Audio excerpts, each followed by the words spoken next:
jahil ini menurut sebagian penafsir adalah orang yang tidak bisa mengendalikan nafsunya. Siapa aja. Bisa pendamping hidup, bisa orang tua, pas lagi nggak bisa ngontrol ya. Bisa temen, bisa di jalan ketemu orang yang kata-katanya tuh nggak enak. Nah, ini akan terjadi pada diri kita. Dan itu dalilnya. Al-Furqan ayat 63. Perintah Allah adalah qalu salam. Jadi perkataan kita tuh harus perkataan yang mengandung keselamatan. Minimal diam ya. Menurut hemat sih penting dijadikan salah satu target latihan mujahadah hidup kita. Latihan menyikapi sikap orang yang sangat baik, netral, kurang baik, sangat kurang baik. Semuanya harus menjadikan sesuatu bagi kita. Wahai Allah yang maha menatap, berkahi majlis ini ya Allah. Luruskan niat kami benar-benar hanya mencari ridho-Mu. Limpahi kami dengan ilmu yang menambah keyakinan kami kepadamu ya Allah. Dan limpahi kami dengan ilmu yang menambah amal soleh kami. Ya Allah, lindungi pertemuan ini dari niat yang salah, dari ilmu yang tidak manfaat, dari amal yang tidak Engkau terima. Wahai Allah, Engkaulah pemilik segala kebaikan. Taqabbal minna ya Karim. Kabulkan ya Allah. Innaka antas sami'ul alim. Sesungguhnya Engkau maha mendengar, lagi maha mengetahui. Amin ya rabbal alamin. Sayang hadirin kalau tidak berdoa. Karena Allah maha mendengar. Allah maha dekat. Allah nyuruh berdoa. Allah janji akan dikabulkan. Takdir itu bisa berubah ke takdir lain. Syariatnya lewat doa. Doa itu adalah ibadah yang sangat mulia. Doa itu ibadah yang sangat disukai Allah. Orang yang banyak doa makin disukai Allah. Orang yang jarang doa makin tidak disukai. Karena orang yang tidak berdoa itu ciri orang yang sombong. Menganggap dirinya yang bisa. Padahal kita la haula wala quwata illa billah. Kita tidak bisa apa-apa. Kita tidak bisa menjauhi maksiat kecuali Allah nolong. Kita tidak bisa melakukan taat kecuali Allah menolong.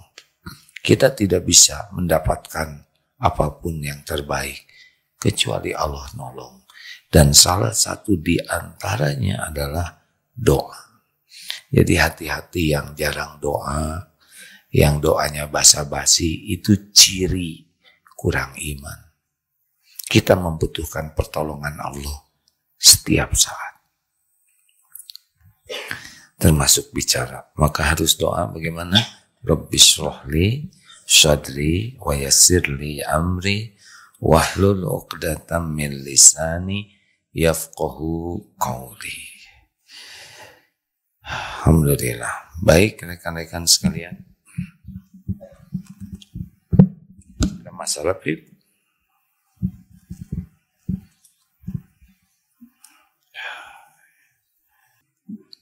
Jadi dalam hidup ini sudah pasti akan ada ketidaknyamanan. Kalau kita hidup ingin nyaman terus, tidak mungkin. Tidak mungkin.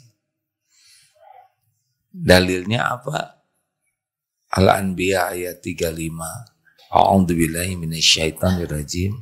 Kullu nafsin dha'iqatul maut. Setiap yang bernyawa pasti merasakan maut. Wa nabluukum bisyarri wal khairi fitnah. Dan kami mengujimu dengan keburukan dan kebaikan sebagai cobaan yang sebenar-benarnya. Jadi sudah pasti ada ya ketidaknyamanan. Wa ilaina turja'un. Dan kepada kamilah kembalimu. Jadi sederhananya begini, hidup ini nunggu mati. Selama nunggu mati diuji. Nanti semuanya dinilai oleh Allah, dibalas dengan sempurna oleh Allah. Jadi begitu saja. Jadi kita sering menganggap ujian itu hanya yang tidak enak. Salah. Yang enak juga ujian. Senang, susah, dipuji, dicaci, lapang, sempit, sehat, sakit, dihormati, dihina, dihargai, dimuliakan, difitnah. Ini sama hadirin. Jadi bagi kita tuh dua-duanya tuh ujian. Kemudahan dengan kesusahan tuh sama. Sama-sama. Bagus. Mana yang lebih berat ujiannya? Kenyamanan atau kesusahan? Jadi lulusnya itu adalah ketika semakin dekat dengan Allah. Kalau orang diberikan sesuatu jadi dekat dengan Allah, berarti dia benar menyikapinya. Tapi diberi sesuatu jadi jauh dari Allah, nah itulah yang rugi. Jadi begini, kalau kita dikasih nikmat, tapi nikmat ini membuat lalai dari Allah, berarti dia tidak lulus. Rugi. Naik pesawat, lancar, enak, gak ada gangguan. Apa yang dilakukan penumpang? Ada yang tidur, sebagian nonton video, sebagian pakai headset, entah dengar apa. Husnuzonnya dengar murotal Quran. Mudah-mudahan. Kita harus husnuzon terus. Tapi kenyataan mungkin ada yang sibuk dengan lagu, ada yang ngemil, ada yang baca Quran. Tapi sedikit yang baca Quran. Tetapi ketika ada goncangan, apa yang dilakukan oleh penumpang? Zikir semuanya. Tebak mana yang paling Allah sukai? Zikir. Nah, zikir itu akan lebih mudah kalau dalam kesusahan. Jadi sebetulnya ujian yang lebih berat itu kenyamanan. Ada juga yang diberi kesusahan tidak ingat ke Allah, ada. Itu gagal, itu apes 2 kali lipat itu ya. Nah, jadi baik, judulnya kali ini sederhana, mengubah ketidaknyamanan menjadi keberkahan. Nah, seperti kita bergaul dengan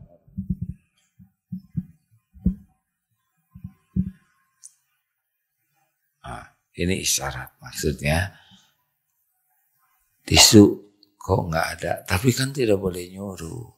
Sebisa-bisanya jangan menyusahkan orang lain. Jadi saya gini aja, kan ya, beginilah ya, coba bisa diamalkan. Jadi kalau gitu aja langsung, maaf ya, berbahagialah yang tidak pakai kacamata. Tidak usah dilap matanya, betul tidak? Kenapa dimasukkan ke saku? Karena tidak boleh buang sampah sembarangan. Simpan sampah pada tempatnya, ya. Sampai di mana tadi? Tuh kan, nggak ada yang ingat ya. Mengubah ketidaknyamanan. Buya Hamka, semoga Allah memuliakan, menyayangi beliau, di penjara. Ini bukan karena kesalahan beliau, karena situasi politik syariat, tapi sudah qadarullah, sudah tertulis di Lauh Mahfuz, bakal diuji dengan di penjara. Di penjara, ini tidak nyaman hadirin. Tapi mengubah ketidaknyamanan melahirkan tafsir. Kitab tafsir apa? Buya Hamka? Al-Azhar.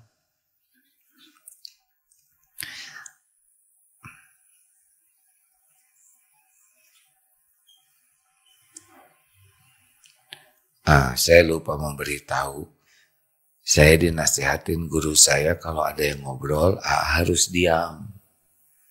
Karena tidak boleh ganggu yang ngobrol gitu. Siapa tuh obrolannya penting. Kita harus berbaik sangka terus hadirin. Misal ketemu lewat seorang bau rokok nih. Ngerokok ya? Nggak boleh. Oh, mungkin beliau sudah berada di tempat yang dipenuhi asap rokok sehingga nempel. Begitu. Jadi cari terus alasan untuk berbaik sangka. Misal saya lihat ibu-ibu yang ngobrol ya. Saya itu ibu-ibu tuh ngobrol baik. Nggak boleh. Siapa tahu obrolannya sesuatu yang penting yang tidak bisa dihindari. Makanya saya diam. Selesai itu ibu-ibu pada lihat ke saya. Kenapa diam ya?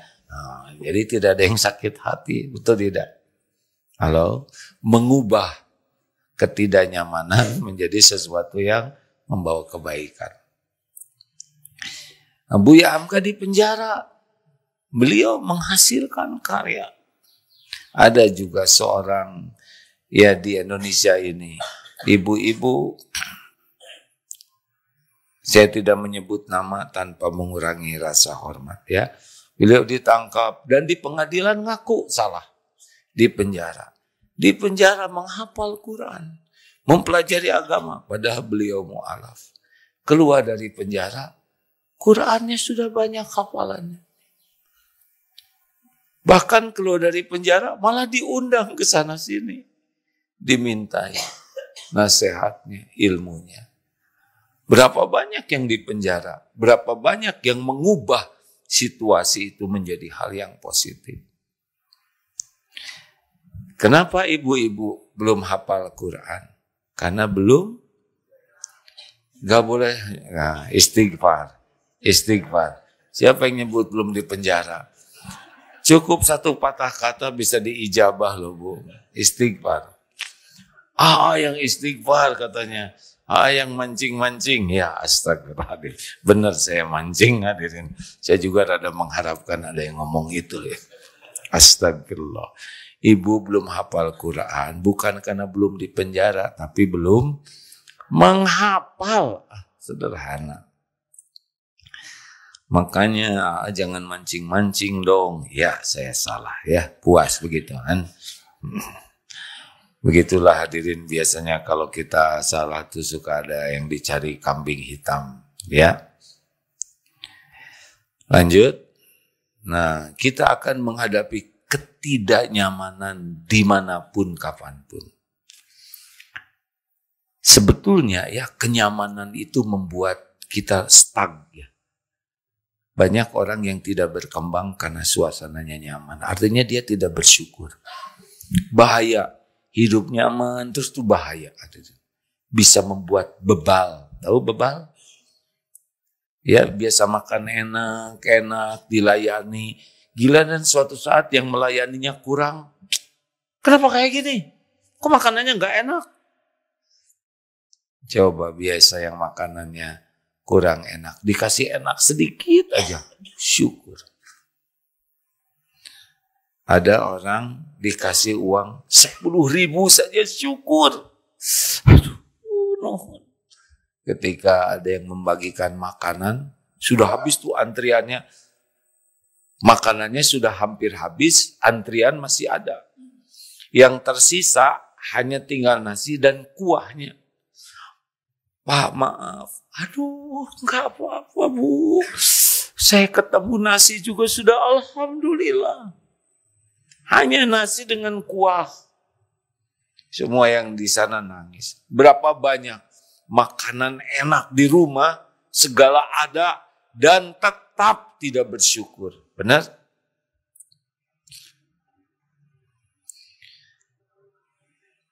Kita duduk begini, jarang bersyukur punya pantat. Betul tidak? Baru tahu syukur ketika bisul.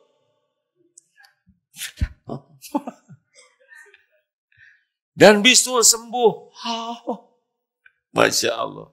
Qadarullah pernah diberikan oleh Allah takdir tulang ekor gak tahu lah pokoknya mas sakit, gak tahu bengkok atau bagaimana. Lama itu Pak. Duduk begini tidak enak, sakit. Miring, kelamaan miring, jadi sakit pantat yang ini.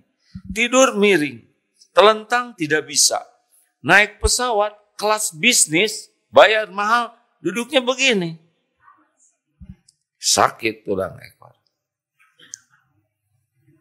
Ketika sembuh, alhamdulillah. Jarang kita mensyukuri nikmat duduk, kecuali sudah tahu nikmat sakit atau dihilangkan nikmat itu oleh Allah. Benar? Nikmat itu ujian. Dalilnya apa? Ajaban li amril mu'min inna amrohu kullahu khair. Makin kuat iman, makin menakjubkan. Apa? Karena semua urusannya itu jadi baik. Walaisa dzalik li ahadin illa lil mu'min. Dan tidak ada yang bisa begitu selain mukmin. Jadi makin kuat iman, urusan itu jadi kebaikan aja. Mau diapain aja. Termasuk dibunuh sekalipun. Jadi kebaikan. Syahid. Makanya yang penting terus menaikkan iman. Al-mu'minul qawi khairun wa ahabu ilallah minal mu'mini dhaif. Mukmin yang kuat lebih baik dan lebih dicintai Allah dibanding yang lemah. Kenapa lebih baik? Karena kejadian apapun jadi kebaikan. Akhlaknya lebih baik, hidupnya lebih bahagia. Dan itu bukan karena senang terus, tapi karena mensyukuri sekecil apapun kebaikan dan bersabar sekecil apapun, sebesar apapun cobaan. Inna asobat hudus sarra'u syakar. Allah memberikan karunia, dia bersyukur, fakana khairullah. Itu baik baginya. Wa in asobat hudarra'u sabar. Diberikan kemudaratan, sabar, fakana khairullah. Jadi siap hidup ini dengan yang cocok dan yang tidak cocok. Ketemu orang itu macam-macam sikapnya. Ada yang baik, ada yang sangat baik, ada yang baik, ada yang netral, ada yang kurang baik, ada yang sangat tidak baik. Semuanya adalah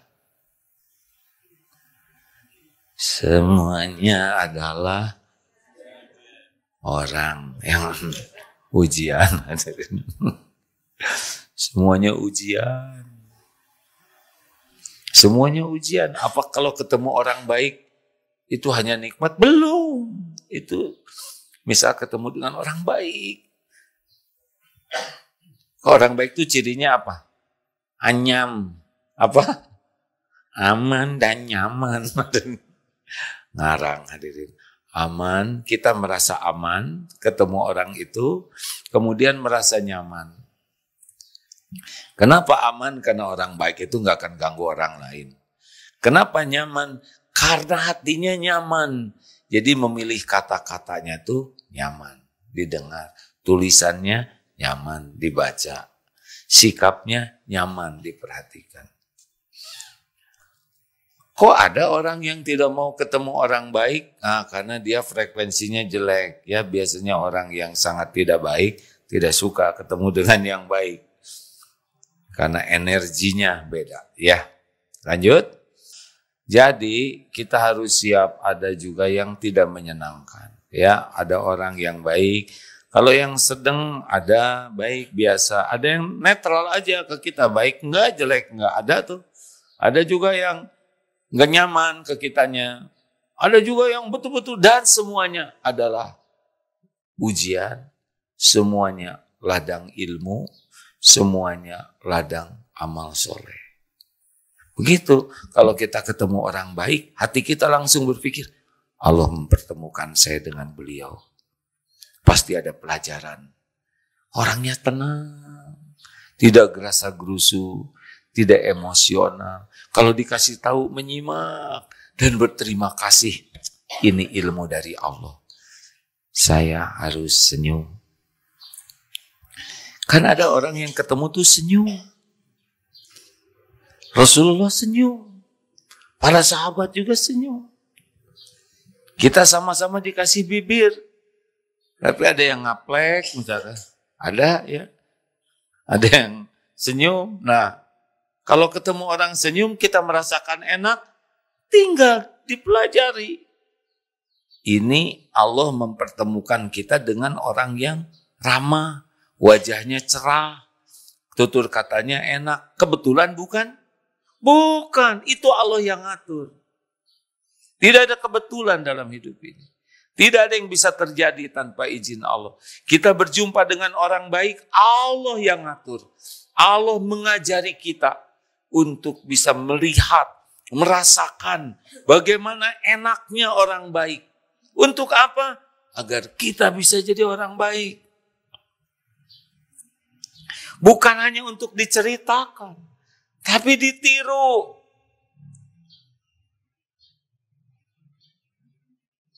Tidak cukup. Alhamdulillah ya.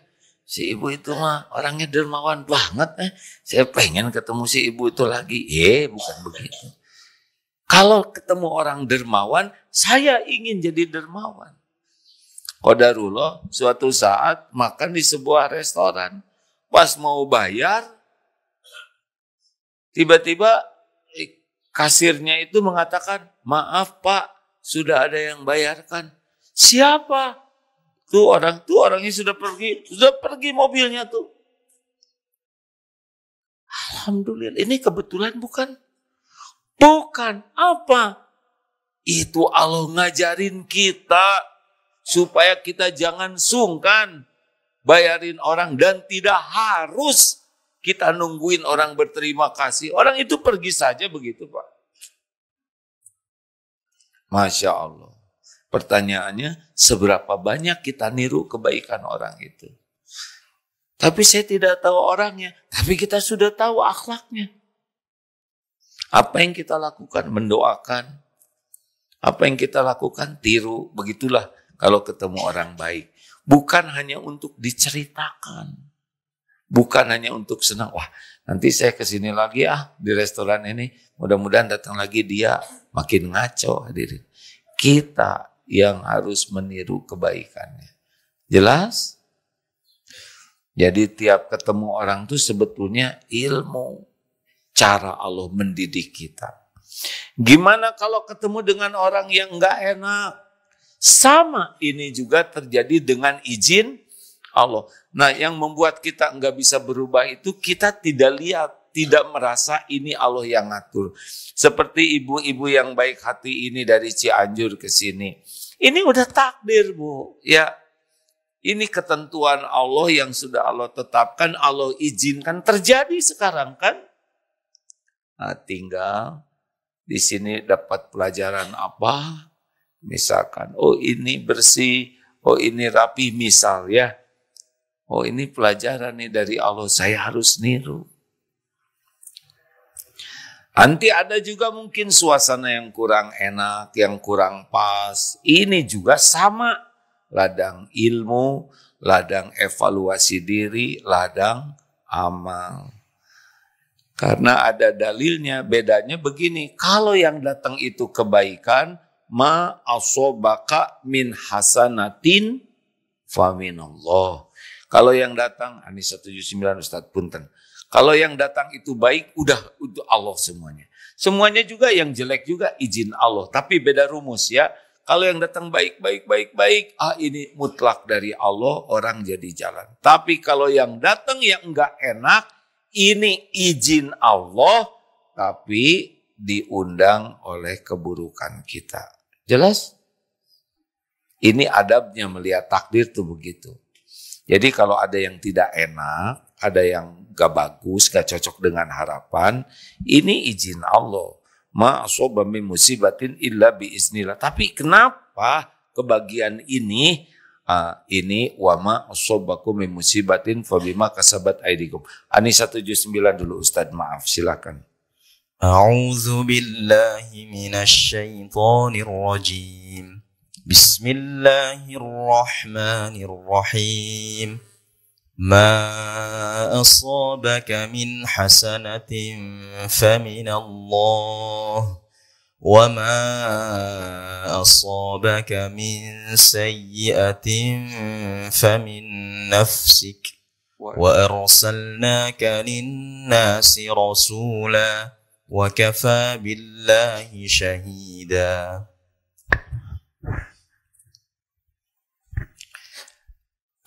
Kebaikan nikmat apapun yang kamu peroleh berasal dari Allah, sedangkan keburukan bencana apapun yang menimpamu itu disebabkan oleh kesalahan dirimu sendiri. Kami mengutus engkau, wahai Nabi Muhammad, menjadi Rasul kepada seluruh manusia. Cukuplah Allah sebagai saksi. Kebaikan apapun yang ada faminallah, dari Allah. Wa ma asobaka min sayyi'atin, nah keburukan yang menimpa famin nafsik, dari dirimu sendiri. Jadi ketika ada orang yang bersikap tidak enak, misal ya, jangan ditiru, monyet lu. Monyet bukan. Jadi jawabannya gimana? Lu monyet, beda tempat jadi beda. Monyet lu. Bukan lu, nggak usah gitu ya. Orang menyebut monyet, izin Allah bukan? Izin Allah bukan. Dalilnya At-Taghabun ayat 11, ma asoba min musibatin illa biiznillah wa may yu'min billah yahdi qalbah wallahu bikulli syai'in alim. Jadi apapun yang terjadi izin Allah. Ini yang terjadi nggak enak. Ini izin Allah bukan? Menghina. Izin Allah bukan? Dimarah, dimaki, difitnah, dipukul. Izin Allah bukan? Izin Allah. Nah, makhluk itu cuma jalan. Terjadinya apa yang Allah tetapkan kepada kita. Karena ini kepahitan, maka kita harus langsung ingat. Inna lillah wa inna ilaihi raji'un. Sesungguhnya kami semua milik Allah, kami kembali ke Allah. Katakan qaddarullah wa ma sya'fa'al. Itu penting. Ini sudah takdir Allah. Apapun, digigit anjing, terpleset di tangga, kejatuhan genteng, mangga, atau kemarin ada yang kejatuhan kelapa tuh. Ini izin Allah. Tidak ada yang bisa terjadi tanpa izin Allah. Nah, biasanya orang gak lihat. Ini kuncinya. Ya, izin Allah. Ini sudah takdir Allah. Maka harus ridho. Ya Allah, saya terima takdir ini. Gini ya hadirin ya. Kenapa ada orang yang bisa tenang dalam situasi yang tidak enak? Sebetulnya kita semua sama, ya. Orang yang tenang juga sama. Jadi kalau ada sesuatu yang tidak enak, mekanisme normal tubuh kita diciptakan kaget, jantung berdetak keras, lalu pembuluh darah menjadi gimana lah, wajah jadi merah.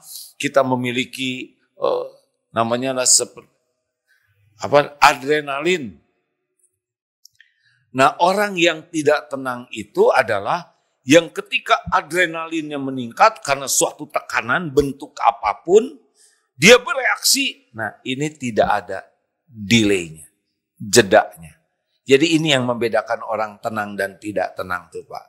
Nah, orang yang tenang sama dengan orang yang tidak tenang itu. Juga sama, ada naik, ada tersinggung, ada berbagai hal, tapi dia bisa membuat delay.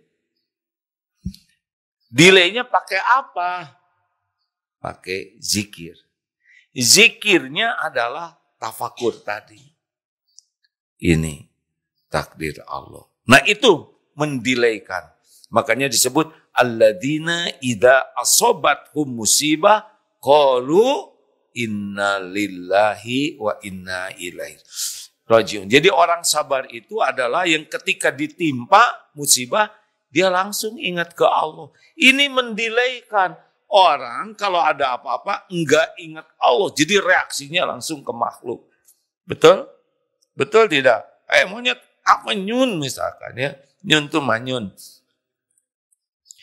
Orang bereaksi keluar. Kan begitu. Nah, orang yang tenang itu, yang sabar, bereaksi langsung nyambung ke Allah. Nah, secara syariatnya begitu. Jadi mekanisme tubuhnya ada delay. Makin lama delaynya sebetulnya makin bagus. Isinya adalah zikrullah. Ini takdir Allah. Saya ridho ya Allah dengan takdir ini. Langsung si tubuh ini, mekanisme tubuh yang detak jantung besar dan reaksinya ready to combat, dia akan melunak. Si hati kita tuh, mekanisme tubuh kita akan menjadi lebih tenang. Syariatnya begitu. Ini teh ilmiah hadirin. Karena saya bukan ahli psikolog, bukan psikolog, jadi menceritakannya mungkin tidak semantap ahlinya. Tetapi begitulah, ada mekanisme normal secara syariat, kalau didelaykan dia akan menjadi tenang. Nah, secara hakikatnya memang Allah menurunkan ketenangan di hati kita. Syaratnya ala bizikrillah tatmainnul qulub. Jadi jangan melihat makhluk itu sebagai sumber, tapi sebagai jalan dari Allah. Ini kuncinya. Seperti tadi nikmat, bukan dia yang memberi, tapi Allah memberikan contoh lewat beliau. Kepada beliaunya berterima kasih. Demikian pula kalau ada kejadian yang tidak enak. Nah, kita tidak sabar karena fokusnya ke makhluk. Bisa dipahami hadirin? Dia menghina, dia mencaci, dia. Beda dengan Allah menguji saya dengan penghinaan, cacian makhluk. Jadi jangan melihat sumbernya makhluk. Ridho dulu, ya Allah saya terima ujian ini. Itu pasti mekanisme tubuhnya cooling down. Saya terima ya Rabb. Pindah dari menerima ke, ya Allah, saya yakin semua ini diundang oleh dosa-dosa saya. Delay lagi tuh. Pindah, bukan ke dia, tapi ke dosa diri. Ya, saya pernah menghina orang lain. Ini teguran dari Allah.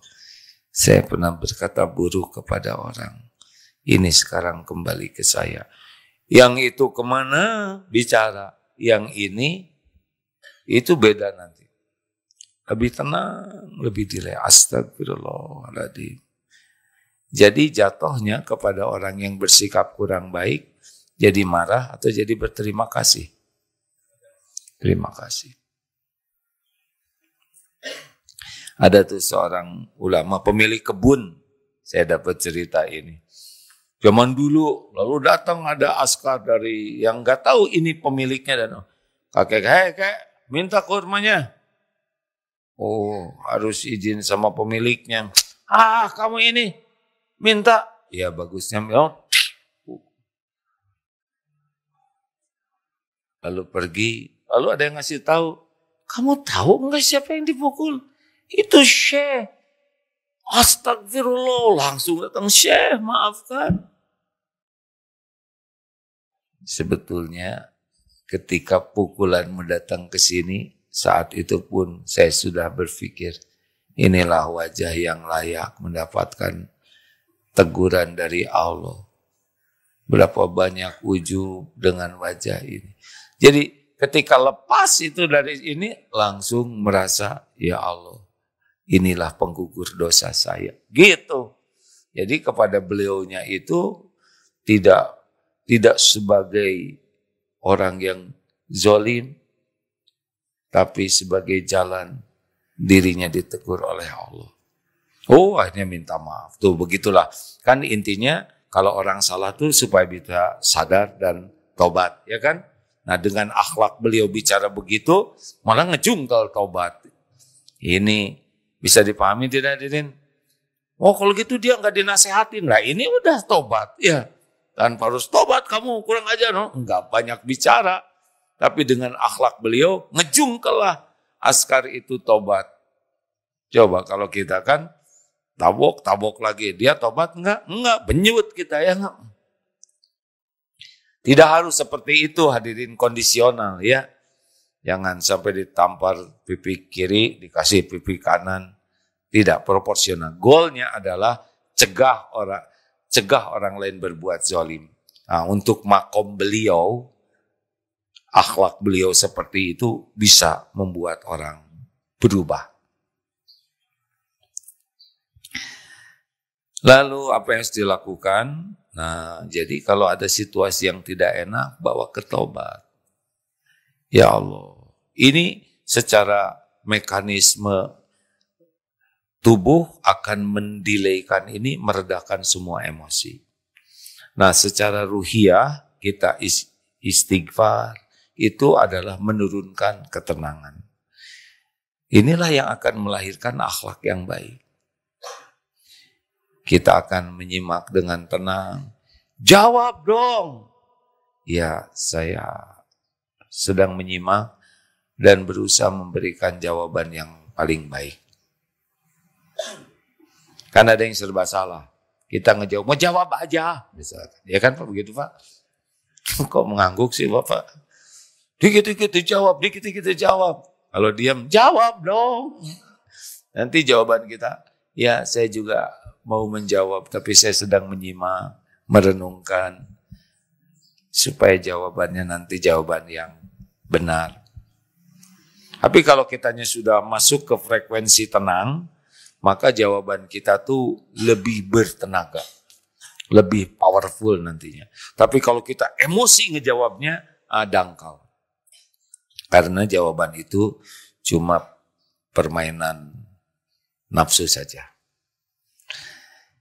Ayo salah satu latihan penting dalam hidup ini latihan menyikapi hal yang tidak enak dari sesama.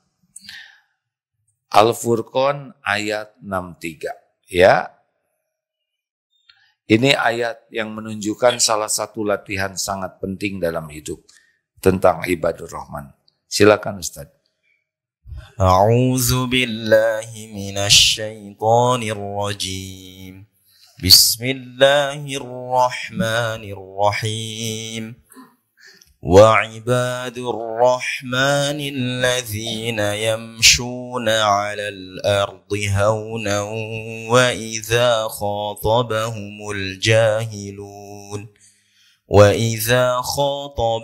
الجاهلون قالوا سلاما.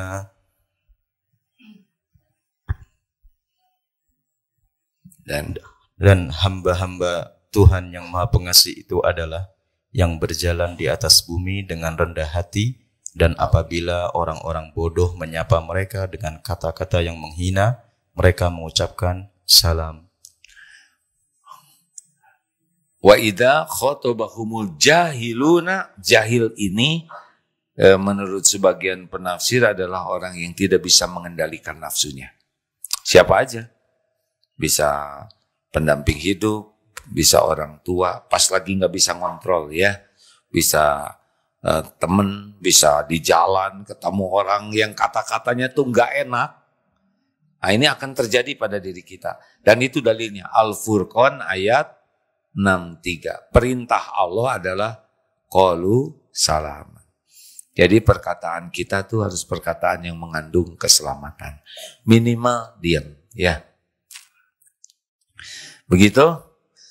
Ini menurut hemat Aasi penting dijadikan salah satu target latihan mujahadah hidup kita, latihan menyikapi sikap orang yang sangat baik, baik, netral, kurang baik, sangat kurang baik. Semuanya harus menjadikan sesuatu bagi kita. Kita juga bisa belajar dari orang yang sikapnya kurang baik agar kita tidak meniru. Kalau kita bicara dengan seseorang, dipotong terus omongan kita. Saya tidak akan motong perkataan orang. Kalau kita ngasih masukan, kemudian mentah lagi, kamu aja nggak begitu. Saya tidak akan ngasih masukan dengan cara begini. Jadi setiap itu kayak lagi kursus privat untuk tidak berakhlak jelek. Halo? Jadi ibu-ibu bisa belajar privat tidak berakhlak jelek dari suami, Bu. Apa? Coba banyak-banyak. Saya nggak akan kayak gitu. Jangan jadi kembar, ya. Jangan jadi peniru, justru belajar. Ingat dulu ada di luar negeri suami istri, suaminya tuh tidak baiklah akhlaknya. Dan istrinya selalu mengatakan, saya bersyukur bukan saya yang memiliki akhlak seperti itu. Saya bersyukur bukan saya yang memiliki akhlak buruk. Marah-marah dengan sikap yang tidak baik.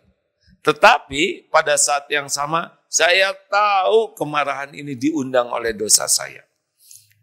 Jadi ada syukurnya, ada tobatnya, ada tekadnya, tidak mau niru, ada kesadaran ini adalah penggugur dosa. Ini adalah buah dari kejelekan saya.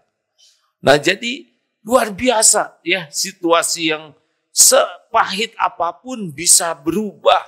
Karena kita memahami ini takdir Allah, ini pasti ada kebaikan di balik semua ini, dan ini ada membawa manfaat. Jadilah situasi yang tidak enak memiliki, makanya kalau nikah itu doanya kan 2 kali berkah tuh, barokallahu laka wa barokah alaika, 2 kali itu kan keberkahan itu. Menurut ilmu yang saya pelajari, keberkahan dalam situasi yang cocok, yang enak, dan keberkahan dalam situasi yang tidak cocok. Jadi ada kebaikan yang banyak. Berkah itu kebaikan yang banyak dan langgeng. Nah kuncinya kita. Nggak ada cerita hidup ini, lempeng-lempeng aja, nggak rame. Coba film Superman semuanya pada terbang, nggak rame itu ya. Sinetron semuanya baik, soleh aja. Mereka, nggak ada yang nonton ya. Sepak bola silakan, nggak ada rebutan, nggak rame ya. Benar kan? Hidup emang ramenya kayak gini, nggak usah aneh. Hidup ini emang masalah. Orang tidak lulus ujian itu bukan karena soal.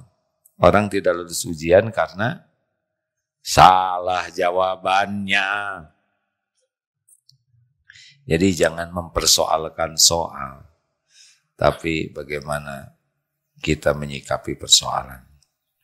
Tenang saja hadirin. Semuanya sudah diukur oleh Allah. Semuanya pasti ada kebaikan. Kalau dengan iman dan amal soleh. Terima kasih. Mama ada yang mau nanya? Bapak mau nanya?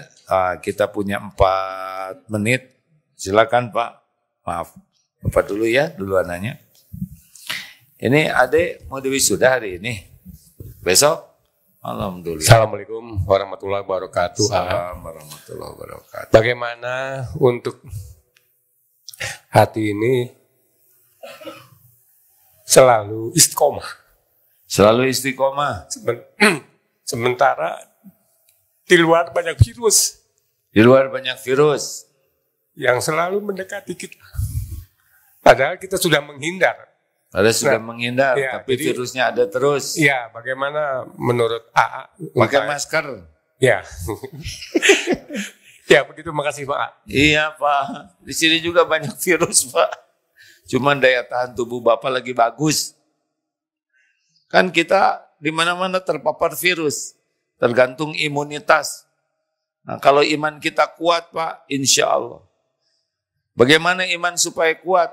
Bapak mesantren masa kemasan ini iman tetap nambah atau berkurang? Bertambah. Pesantren terus di sini, nggak usah pulang-pulang. Artinya nambah ilmu, ya. Di mana saja, tidak harus di sini terus. Bapak ada di lingkungan seperti ini, nambah iman atau ngurangin? Jawab, nambah iman, cari lingkungan yang baik, Pak. Bapak jangan berhenti belajar, jangan berhenti mencari lingkungan yang baik. Kalau kira-kira lingkungan nggak baik, nggak usah. Nggak penting kita terlalu banyak teman, nggak penting Pak. Kita harus banyak berteman, tapi untuk jadi teman yang teman dekat nggak usah banyak-banyak. Pokoknya kalau ketemu kita terkuras iman ya silaturahim saja udah jaga. Nggak usah kebanyakan ngobrol, ngaler gitu, nggak usah. Katanya harus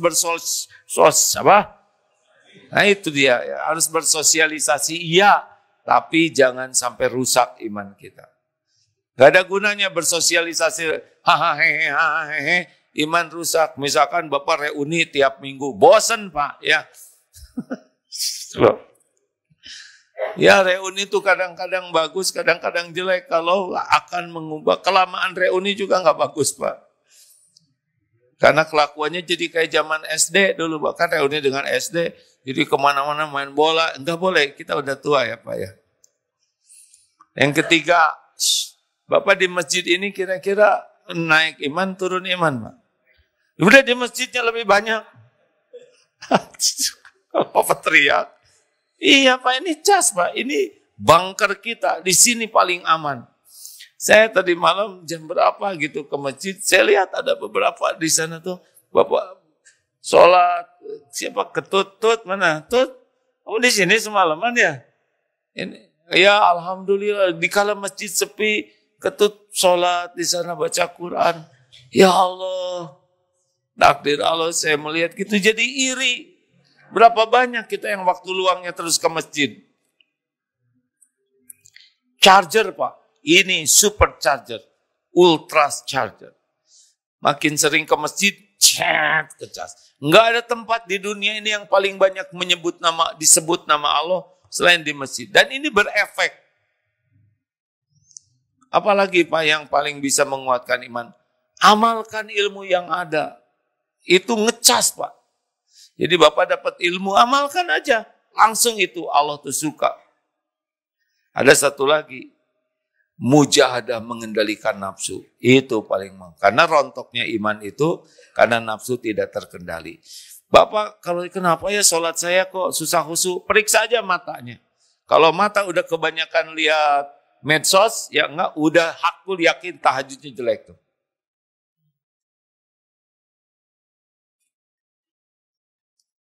Daripada lihat lawan jenis, mending lihat. Bukan lihat beton, lihat Quran. Terima kasih. Subhanakallahumma bihamdik. Asyhadu alla ilaha illa anta. Astaghfiruka wa atubu ilaik. Assalamualaikum warahmatullahi wabarakatuh.